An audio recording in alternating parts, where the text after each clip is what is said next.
সমাবেশ করবে আহলে সুন্নাত ওয়াল জামাত সমন্বয় কমিটি।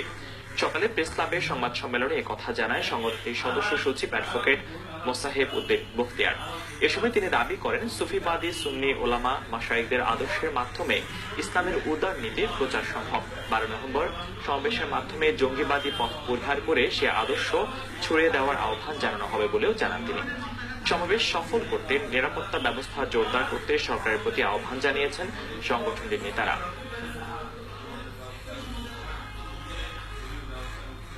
কওমি মাদ্রাসাগুলো একটা সন্দেহজনক অবস্থানে রয়েছে সরকারের এবং আগের সরকার, বর্তমান সরকার, সব সরকারের পক্ষ থেকে কওমি মাদ্রাসাগুলো যে জঙ্গি প্রজনন কেন্দ্র সে কথা বলা হয়েছে।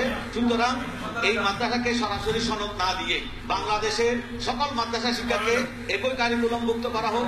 তাহলে বাংলাদেশের মুসলমানদের মধ্যে যে দূরত্ব তৈরি হয়েছে, জঙ্গিবাদ তৈরি হয়েছে, মুসলমানের যে সংঘাত, রক্তপাত, এই সমস্ত রক্তপাত বন্ধ হলে জঙ্গিবাদ অটোমেটিক বন্ধ হয়ে যাবে। সারা বিশ্বে